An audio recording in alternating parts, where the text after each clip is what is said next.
आज हम एक ब्राह्मणी के जीवन चरित्र को श्रवण करते हैं। कांची नगरी में दामोदर नामक एक कंगाल ब्राह्मण रहते थे। उनकी कोई संतान नहीं थी। एकमात्र स्त्री ही उनका परिवार थी और भिक्षा ही थी उनकी आजीविका। भगवान का नाम लेते हुए दामोदर नगर में भिक्षा मांग लाते। किसी दिन कुछ न मिला तो दंपत्ति जल पीकर संतोष कर लेते। भिक्षा में जो कुछ मिल जाता ब्राह्मणी उसी से भगवान का भोग बनाती। दोनों उस प्रसाद को ग्रहण करते। किसी दिन कोई अतिथि आ जाता तो उसे बड़े प्रेम से वे भोजन कराते और स्वयं उपवास कर लेते। दोनों का एकमात्र काम भगवान का भजन था। भगवान की भक्ति के अतिरिक्त उनके मन में और कोई कामना नहीं थी। कांची के स्वामी वे सर्वेश्वर सदा से बड़े कौतुकी है। बड़े बड़े मंदिरों में नित्य उन्हें 56 भोग लगते हैं। धनी मानी जन उनके लिए नाना प्रकार के पकवान बनाते रहते हैं। ब्रह्मा, इंद्र, कुबेर उनके कृपा कटाक्ष की प्रतीक्षा किया करते हैं। भगवती महालक्ष्मी उनके चरणों को अंग में लिए उनके मुख कमल की ओर एकटक निहारती रहती है कि कभी तो प्रभु किसी नन्ही सी सेवा करने का संकेत करे। पर वे ऐसे हैं कि उनको इनमें से कहीं कुछ देखने की इच्छा ही नहीं होती। उन्हें भूख लगती है किसी कंगाल के चिवरे चबाने के लिए, किसी प्रेमोन्मादिनी का केले का छिलका खाने के लिए, या ऐसे ही किसी दरिद्र का कोई उपहार पाने के लिए। उन दीन बंधु की रुचि है ही निराली। आज उन्हें दामोदर का आतिथ्य पाने की भूख लग गई। बूढ़े सन्यासी बनकर उसकी टूटी झोपड़ी के द्वार पर आ पहुंचे भगवान। बेचारे दामोदर को आज भिक्षा में एक मुट्ठी चावल भी नहीं मिला था।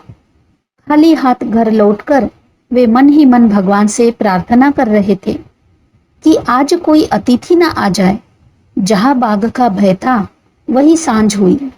जिस अतिथि से डर रहे थे वही द्वार पर आ गया।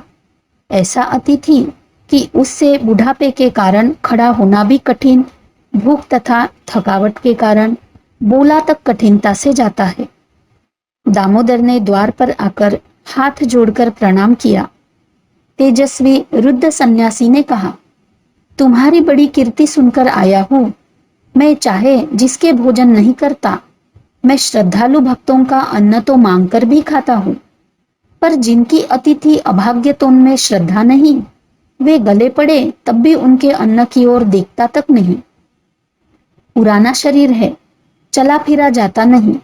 तुम्हारे अन्न के लोभ से चला आया हूं। मुझे एक मुट्ठी अन्न मिलेगा या नहीं? दामोदर क्या कहे। उन्होंने सन्यासी जी को घर में लाकर एक कुश के आसन पर बैठा दिया। शीतल जल से उनके चरण धोए। पत्नी से जाकर सब हाल कहा। बेचारी ब्राह्मणी भी क्या करती।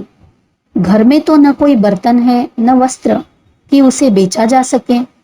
फटा चिथड़ा और मिट्टी की हांडी की घर की संपत्ति है, परंतु क्या आज अतिथि घर से भूखा जाएगा? पति पत्नी दोनों के नेत्रों से टप टप बूंदें गिरने लगी। सहसा ब्राह्मणी को एक उपाय सूझा।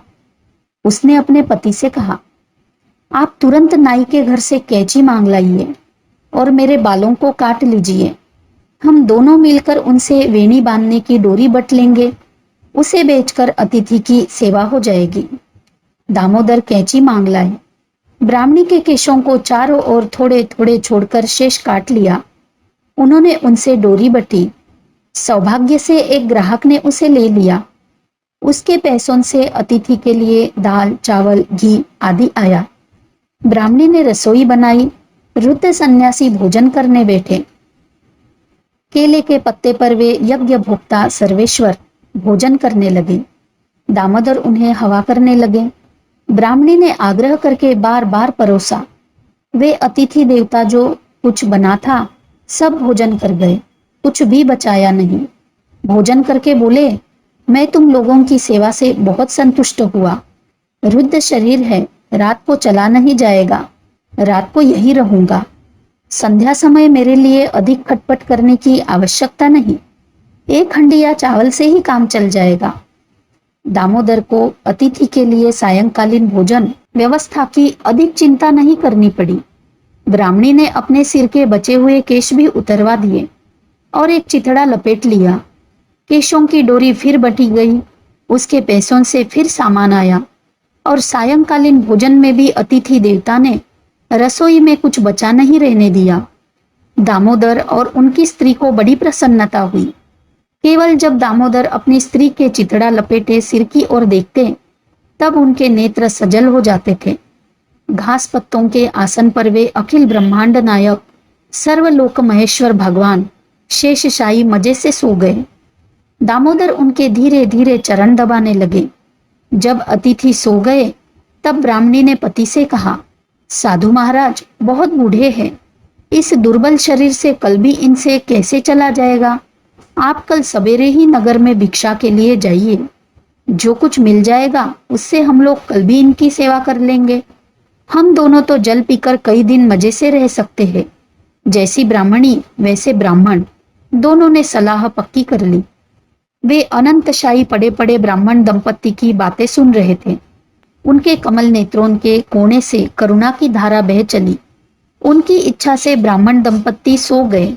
प्रभु ने उठकर पतिव्रता स्त्री के मस्तक पर हाथ रखकर कहा, माता, तेरा मस्तक सुंदर घुंघराले केशों से सुशोभित हो जाए, तेरा शरीर मणि रत्नों के आभूषणों से भूषित सौंदर्य युक्त हो जाए, यह कुटिया राजमहल बन जाए, ये घर रत्नों से भर जाए, तुम दोनों सुखपूर्वक जीवन व्यतीत करके अंत में मेरे वैकुंठ धाम में आओ।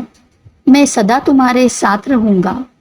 सत्य संकल्प प्रभु के संकल्प मूर्तिमान होते गए। वे परम दुर्लभ वरदान देकर अंतर्धान हो गए।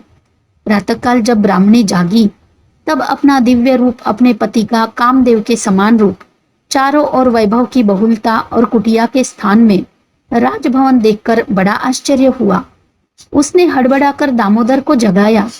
उसने पति से कहा, शीघ्र उन साधु महाराज का पता लगाइए, वे कोई साधारण साधु नहीं थे। दामोदर ने कहा, साध्वी, वे वृद्ध अतिथि क्या कोई मनुष्य थे कि उनका पता लगाया जाए? उन सनातन पुरुष को मैं कहाँ खोजने जाऊं? वे सर्वत्र है, पर दर्शन देना चाहे तभी उन्हें देखा जा सकता है। उन भक्त भावन ने कृपा करके वृद्ध अतिथि के रूप में दर्शन किए, किंतु उन्हें हम सामान्य मनुष्य ही समझते रहे। हमारे द्वारा उनका कोई सत्कार नहीं हुआ। वे करुणा सागर हमें क्षमा करें। देर तक वे दंपत्ति भगवान की प्रार्थना करते रहे, उन लीलामय के गुण गाते रहे। इसके पश्चात महोत्सव की तैयारी करने लगे। उनका मन संपत्ति पाकर भी उसमें आसक्त नहीं हुआ। संपत्ति को भगवान की सेवा पूजा का साधन ही उन्होंने माना। भगवान की, भक्तों की, गौ ब्राह्मणी की तथा दीन दुखियों की सेवा में वे ब्राह्मणी और ब्राह्मण जीवन पर्यंत लगे रहे।